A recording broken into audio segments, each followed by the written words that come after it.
The security guard ripped the ID badge off my lanyard like I was a thief, while Brock, the new VP, watched from the glass mezzanine with a smug grin.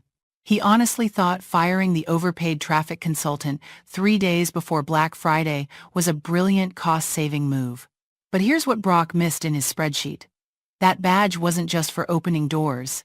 It was the hardware key authenticating the swarm intelligence for 5,000 autonomous robots. He didn't just fire a vendor, he unwittingly lobotomized the entire warehouse. Before I show you exactly how his arrogance turned a billion-dollar facility into a demolition derby, let me know where you're watching from in the comments. And if you've ever watched a micromanager destroy their own career, hit that subscribe button. You're going to love this. My name is Vera Sterling.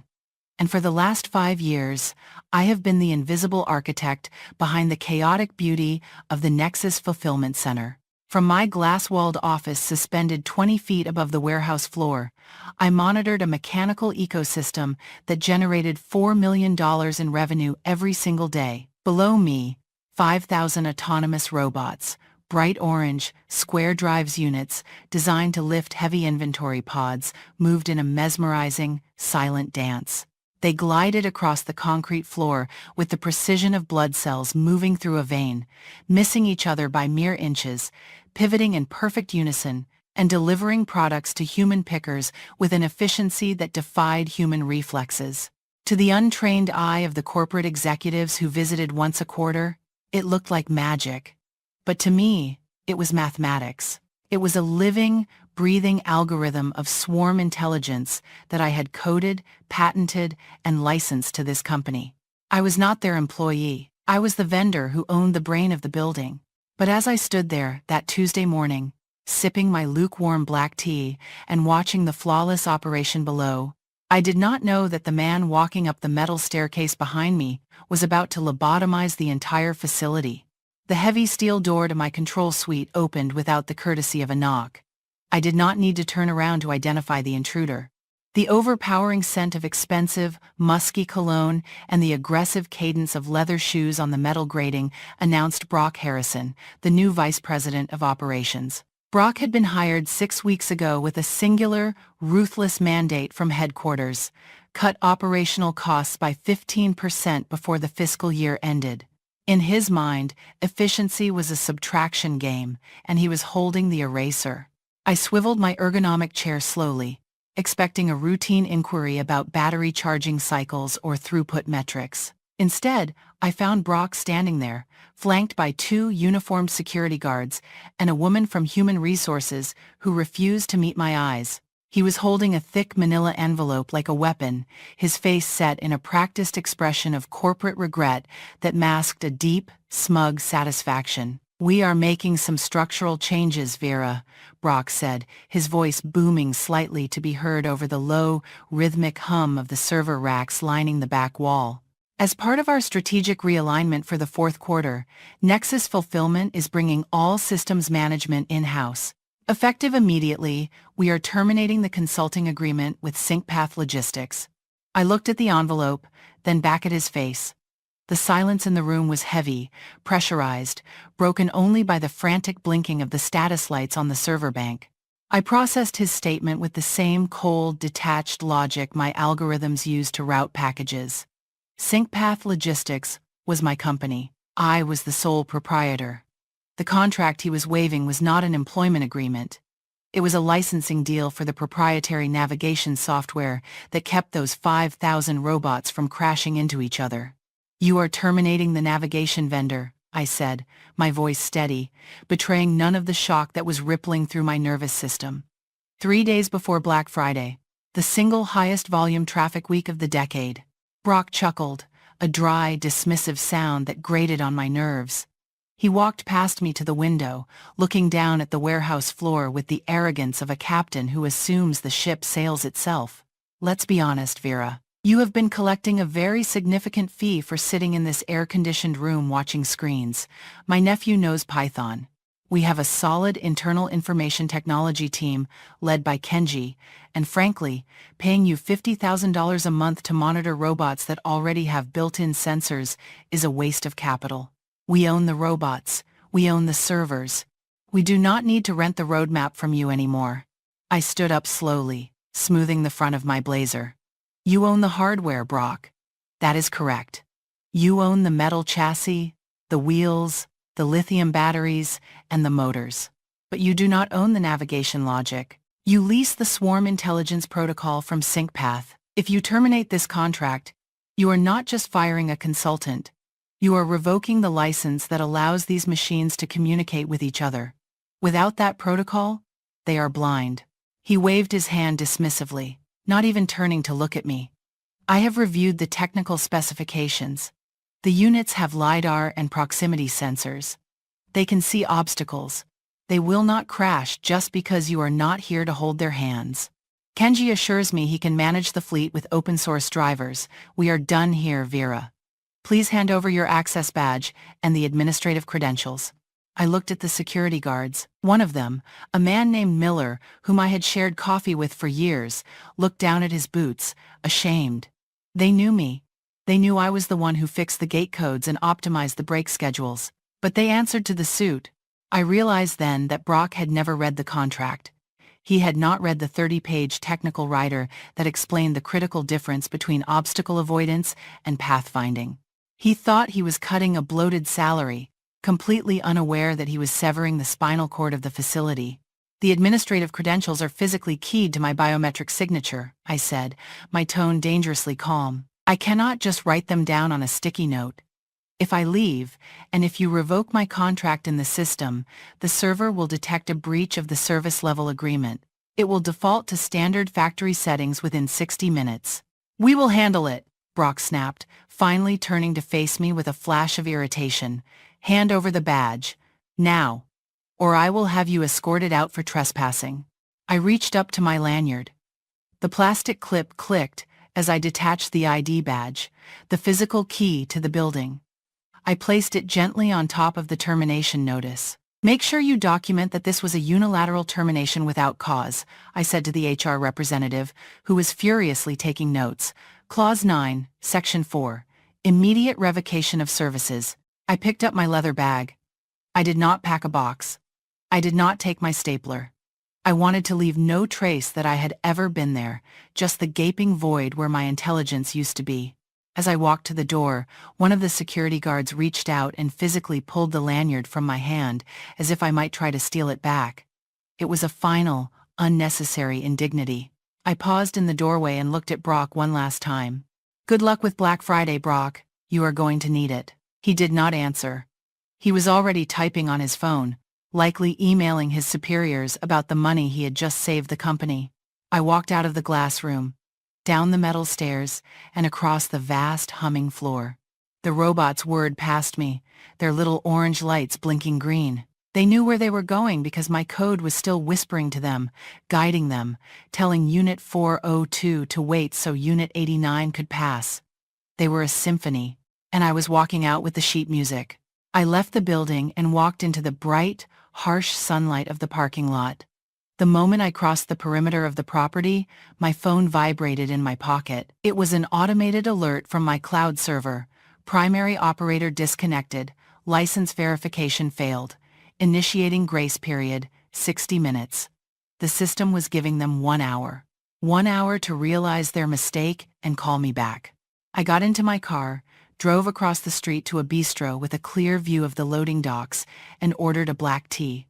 I sat by the window, opened my laptop, and waited. I did not log in to the warehouse system. That would be illegal now. I simply logged into my own company's dashboard, the one that monitored active licenses.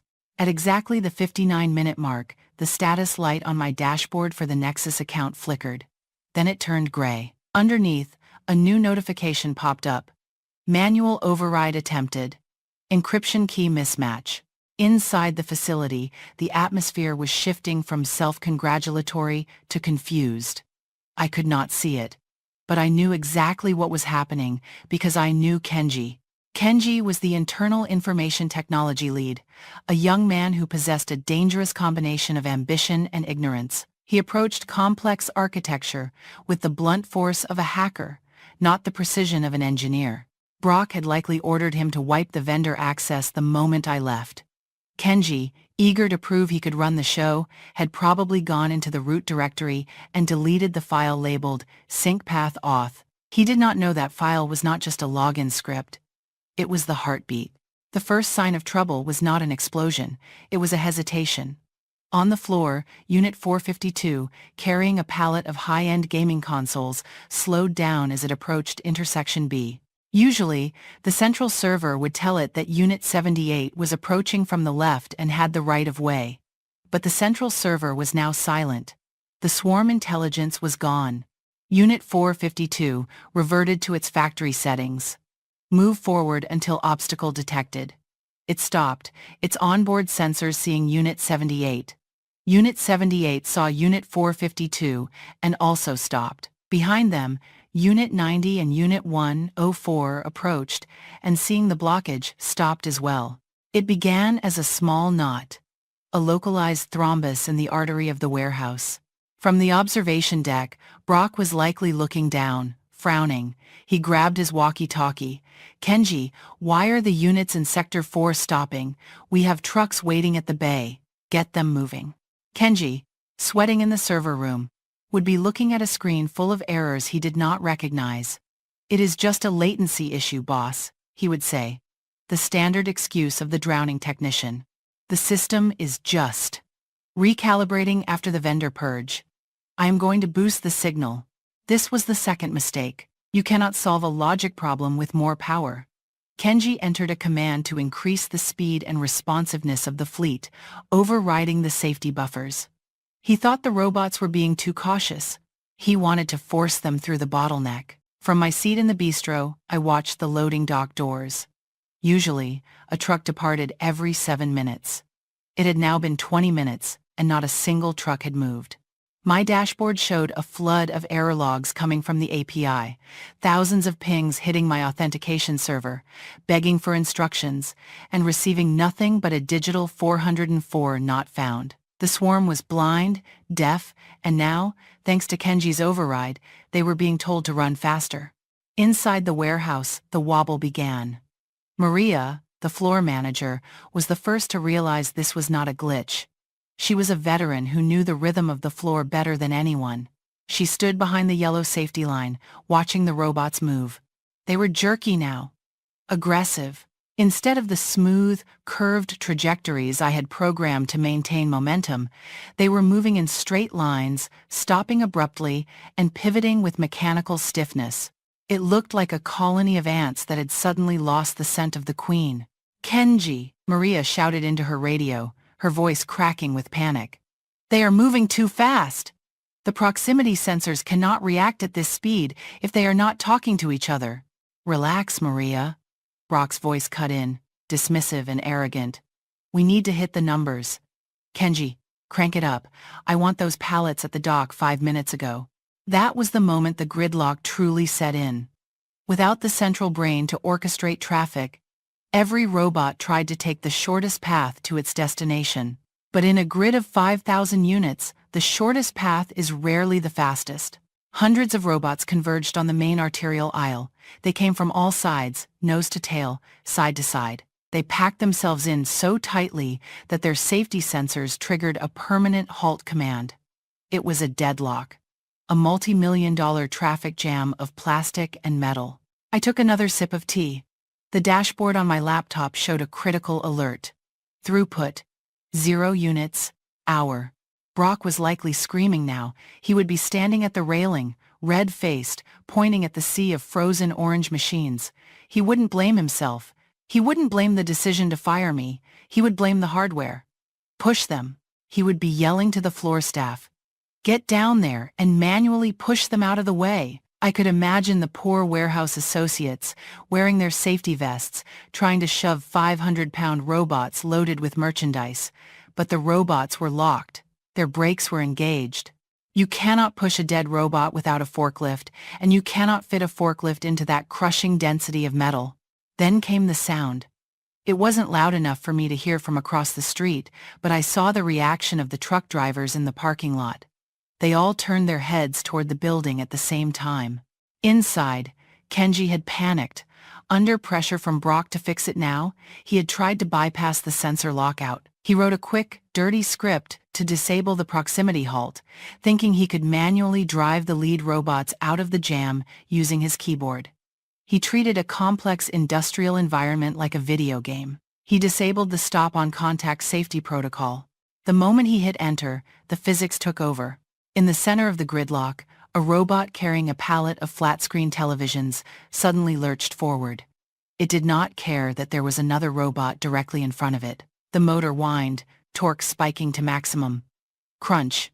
The sound of metal shearing against metal echoed through the cavernous space. The lead robot drove its steel-lifting forks straight into the battery compartment of the unit ahead of it. Lithium-ion batteries are volatile.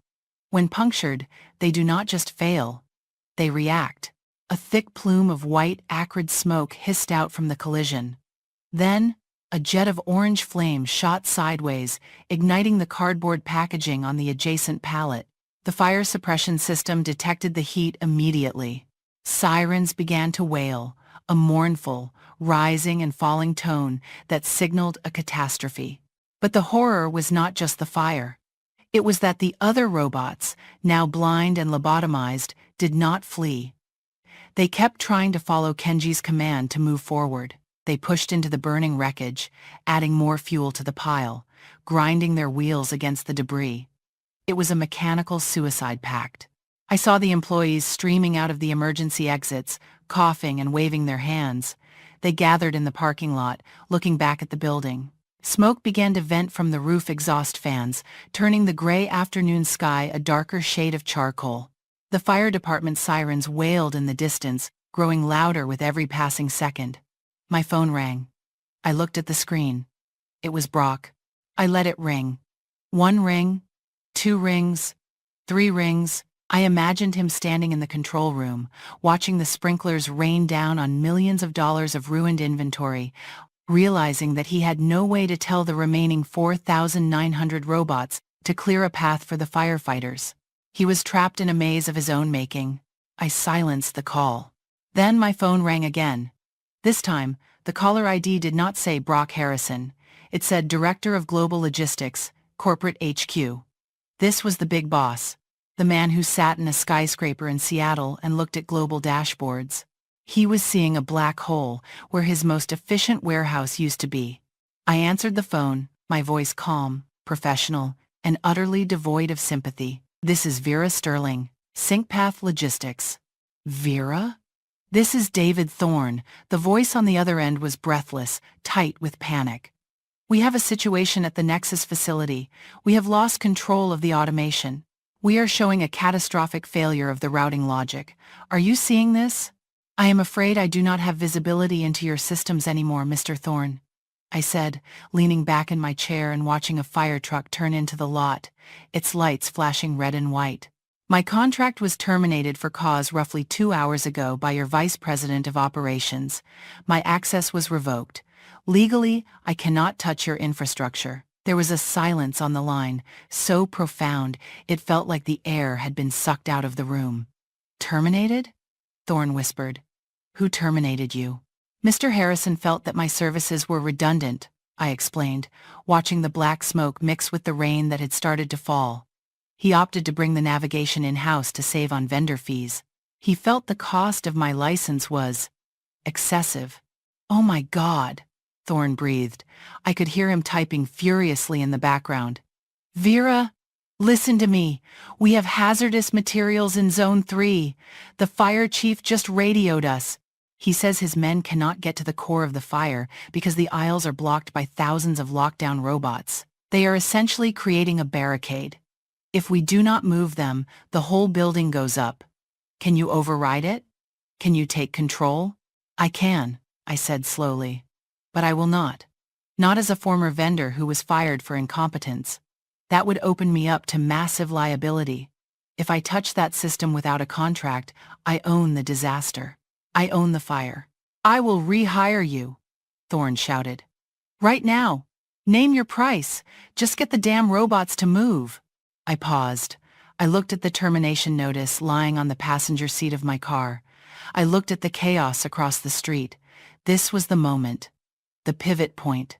Mr. Thorne, I said, my voice turning to steel.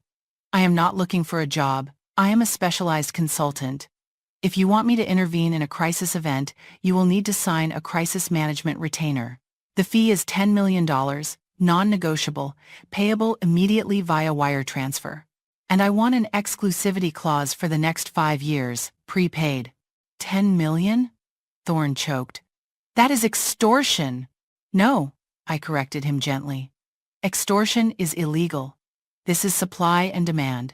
You have a demand, a burning warehouse, and a complete halt of your Black Friday operations, which I estimate will cost you $20 million an hour in lost revenue and brand damage. I have the supply, the encryption key that unlocks the brakes. It is a bargain, really. I could hear the calculations running through his head. He knew I was right. He knew the numbers better than anyone. Send the contract, Thorne said, his voice defeated. I am authorizing the wire now. I will send you the SWIFT confirmation code within 2 minutes. One more thing, I added, watching Brock run out of the front door of the warehouse, coughing and covered in soot, looking small and pathetic against the backdrop of the disaster he had caused. I want full autonomy. No oversight from operations. And I want the person who caused this unauthorized breach removed from the premises before I execute the command. I do not work with amateurs. Done, Thorne said. Just fix it. I hung up the phone. 2 minutes later, a notification popped up on my laptop email. SWIFT payment confirmation, $10 million, priority transfer. I opened my laptop. I did not need to go back inside the burning building. I did not need to hack anything. I simply opened the admin console, reactivated the SyncPath license, and typed a single command line. Emergency, protocol, alpha, clear, path. Across the street, inside the smoke-filled warehouse, the remaining 4,000 robots suddenly woke up. Their lights turned from angry red to a pulsing blue. In perfect unison, like a parting sea, they reversed. They rotated. They cleared the main aisle, creating a perfect, wide lane straight to the heart of the fire. The firefighters, who had been struggling to navigate the maze of frozen machines, surged forward with their hoses. I closed my laptop and finished my tea. The symphony was playing again, even if the concert hall was a little singed. Brock had wanted to save money. Instead, he had just bought the most expensive lesson in corporate history. You never fire the person who holds the keys to the kingdom, especially when you do not even know where the doors are. The rain that had begun as a drizzle during the chaos of the evacuation had transformed into a relentless, punishing downpour by the time I navigated my sedan back into the executive lot of the Nexus Fulfillment Center. The flashing red and white lights of the emergency vehicles had retreated, replaced now by the harsh, clinical glare of portable halogen floodlights set up by the disaster restoration crews. The atmosphere outside the building was heavy, pressing down with a physical weight. The air no longer smelled of potential and efficiency. It carried the damp, acrid stench of wet ash, melted industrial plastic, and the very expensive, unmistakable scent of catastrophic failure. I did not rush to exit my vehicle. I turned off the ignition and sat in the silence of the cabin for a long moment, listening to the water hammer against the metal roof, watching the exhausted warehouse associates huddled under the concrete awning of the smoking area. They looked shell-shocked, their high-visibility vests stained with soot, passing cigarettes back and forth with trembling hands. They were the collateral damage of a war fought in a boardroom they would never step foot in. Victims of a decision made by a man who viewed them as overhead rather than essential components. I checked my reflection in the rearview mirror. I did not see a savior. I saw a specialist who had just been paid an exorbitant sum to clean up a mess I had explicitly warned them against making. I stepped out into the rain and walked through the sliding glass doors of the main lobby, the very same doors I had been escorted out of like a criminal only 6 hours earlier. Miller, the head of security, was still manning the front desk. When he saw me approaching, he did not ask for my identification. He did not ask me to sign the visitor log. He simply pressed the buzzer to unlock the inner turnstile and gave me a nod that was equal parts respect and fear. The silence inside the building was profound, a sharp contrast to the usual mechanical symphony of the conveyor belts. It was the silence of a stopped heart. I walked past the reception desk, my heels clicking rhythmically on the polished concrete, heading straight for the staircase that led to the executive conference suite on the second floor. I did not need to ask where the leadership team was gathered. I knew that David Thorne, the director of global logistics who had flown in on a private charter, would not conduct an inquisition like this over the phone or in a hallway. He would want to sit at the head of the table and look at the wreckage. When I pushed open the heavy oak doors of the conference room, the air inside was so thick with tension, it felt as though it could be cut with a knife. The room was dimly lit, illuminated mostly by the glow of laptops and the rain-streaked windows. David Thorne was seated at the head of the long mahogany table. He looked exactly as he did in his press photos.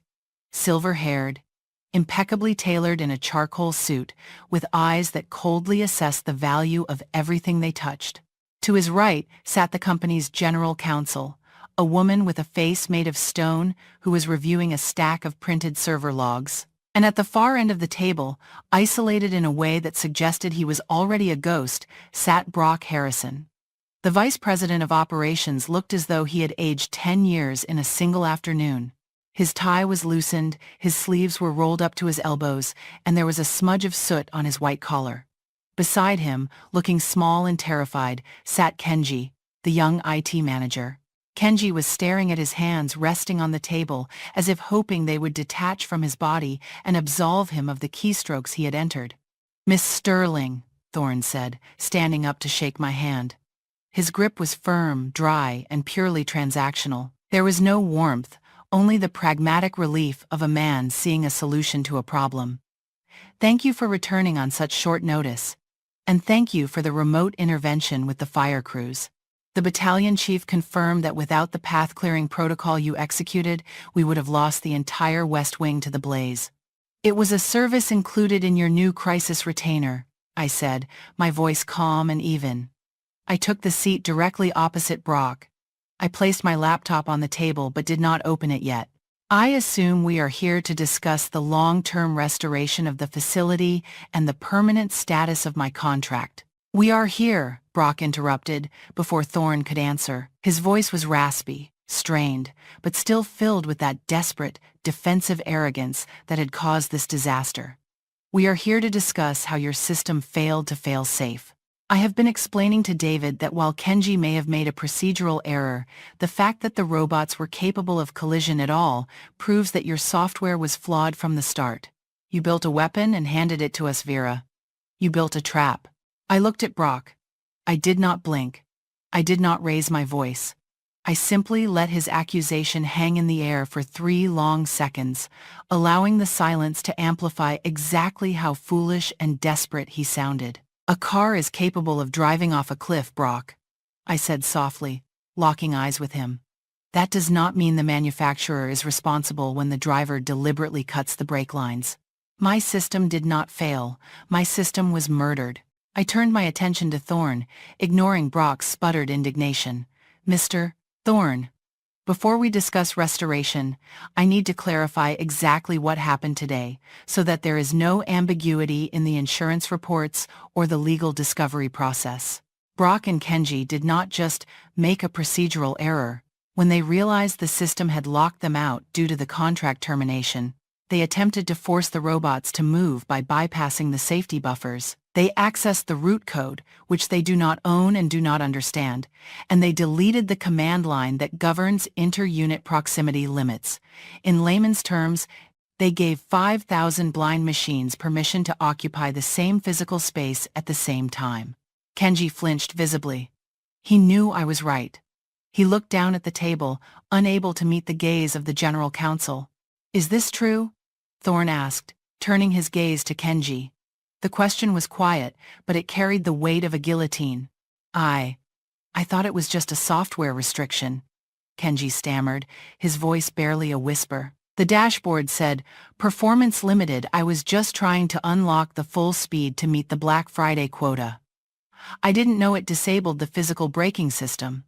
I thought they had emergency stops." "You deleted the sensory cortex to make them run faster," I corrected him, my tone clinical. "You tried to overclock a physical system like it was a video card." And the result is $12 million in damaged inventory, $3 million in destroyed robotics hardware, and a structural fire that has compromised the integrity of Sector 4. Brock slammed his hand on the table, the sound echoing sharply in the room. We were trying to save the quarter. We were trying to eliminate a vendor who was charging us a premium for code that should have been ours. Vera held this facility hostage. She built a system that only she could run, and the moment we tried to take ownership, she pulled the plug. That is corporate sabotage. I turned to the general counsel, who had remained silent until now. Counselor, please check the timestamp on the termination notice, I said. I was fired at 9:15 a.m. The system went into orphan mode at 9:16 a.m. It functioned perfectly safely, in a holding pattern, until 10:45 a.m. That is when the server logs show a manual override from an internal IP address assigned to Kenji's terminal. I did not pull the plug, Brock. You handed a loaded gun to a child and told him to see what happened if he pulled the trigger. Thorne held up a hand, silencing Brock before he could respond. He looked tired. He looked like a man who realized he had empowered the wrong people and was now paying the price. The money has already been wired, Miss Sterling. The $10 million is in your account. The contract is valid. What I need to know now is, can you fix it? Can you get us operational for Black Friday? I can, I said. But the terms of the new agreement require more than just money.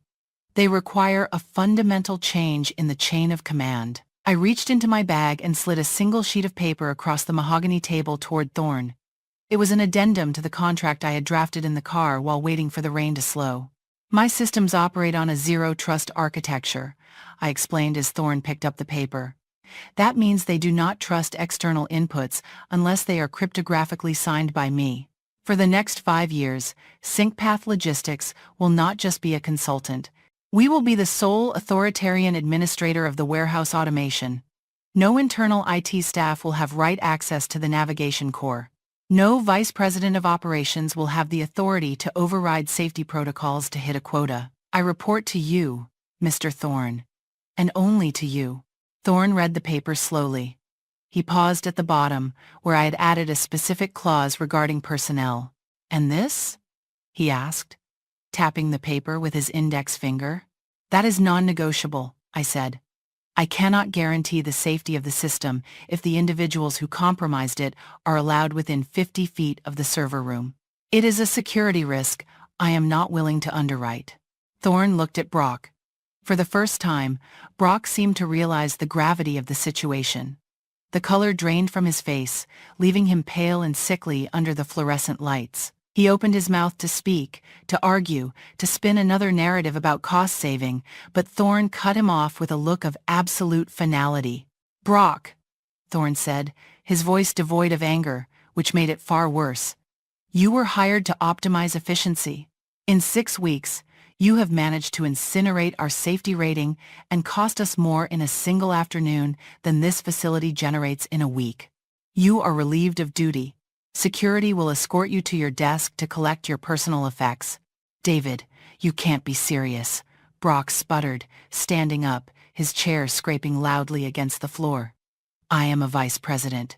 You are going to fire me because a vendor manipulated the situation? I am firing you, Thorne said, meeting his eyes, because you don't know the difference between price and value, and because you burned down my warehouse. Get out. Brock stood there for a moment, his mouth opening and closing like a fish out of water. He looked at me, expecting to see a smirk, a gloat, some sign of emotional victory. But I gave him nothing. I just watched him with the same neutral expression I would use to watch a faulty line of code being deleted. He turned and walked out of the room, his shoulders slumped, the security guard stepping in silently to shadow him.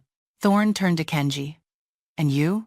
I can fix the hardware, Kenji whispered, desperate tears forming in his eyes. I can help replace the sensors. Please. Kenji will be reassigned, I interjected, surprising everyone. He will not be touching a keyboard. But we are going to be short-handed on the floor during the cleanup. He can report to Maria, the floor manager. She needs strong backs to manually clear the debris. It will be a good opportunity for him to learn how the machines he tried to hack actually work. Thorne nodded. Agreed. Now, Miss Sterling, please, turn the lights back on. I opened my laptop. The screen glowed in the dim conference room, casting a blue light on my face. I logged into the admin console, my biometric scanner flashing green as it recognized my fingerprint, the only key that mattered. The interface was a mess of red error flags and corruption warnings, the digital scars of Kenji's butchery. I cracked my knuckles, a small human habit before engaging with the machine, and began to type. It was not a simple switch. I had to rebuild the trust relationship between the central server and the 5,000 individual nodes. I had to push a firmware update to patch the safety buffers Kenji had stripped away. I had to remap the entire floor, marking the dead zones where the fire had melted the guidance strips. My fingers flew across the keyboard. The room was silent, watching me work. For 45 minutes, the only sound was the clatter of keys and the rain against the window. Then, I hit enter. On the large monitors mounted on the wall, the view from the warehouse cameras showed the floor. The robots, which had been sitting motionless and dark since the fire was extinguished, suddenly lit up. 5,000 LED status rings turned from black to a pulsing steady blue. System initialized, I said quietly. Running diagnostic sweep. On the screen, the robots began to move. Not the chaotic, jerky movements of the crash, but the smooth, fluid ballet I had designed. They rotated in place, calibrating their sensors. Then, as if hearing a silent command, they began to reorganize. The units near the damaged sector formed a perimeter line, blocking human access to the unsafe zone. The units in the safe zones began to queue up at the charging stations to replenish the energy they had lost during the gridlock. We are back online, I said, closing my laptop. Throughput is currently limited to 60% until the debris is cleared, but you will be able to ship orders within the hour. Thorne let out a breath he seemed to have been holding since he got the phone call in Seattle. Thank you, Vera. Worth every penny. I stood up. I will have my team send over the full restoration schedule tomorrow. Good evening, Mr. Thorne. I walked out of the conference room and down to the warehouse floor. I needed to see it with my own eyes. I walked past the line of robots, their motors humming that familiar, comforting sound. I stopped at the intersection where the crash had happened. The charred remains of the lead robot had been dragged to the side, a blackened skeleton of metal. I reached out and touched the scorched frame. It was cold now. Maria, the floor manager, walked up to me. She looked exhausted, her face smeared with soot, but she was smiling. She held a clipboard in her hand. Now the highest-ranking operational officer on the floor. They're behaving, she said, nodding at the robots gliding past us. I've never seen them move this smoothly. It's like they know Mom is back home. They are just machines, Maria, I said. Though we both knew that wasn't entirely true. They just needed clear instructions. And they needed you. I saw Kenji in the distance. He was wearing a high-visibility vest and heavy work gloves, sweeping up wet cardboard and broken plastic under the watchful eye of a senior foreman. He looked miserable, his hands blistered. But he was working. He was learning the physical weight of the digital decisions he made.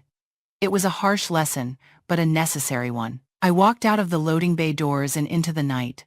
The rain had stopped, leaving the pavement slick and reflecting the streetlights. My phone buzzed. It was a notification from my bank. The transfer had cleared, the funds were settled. But as I got into my car, I realized the satisfaction didn't come from the money.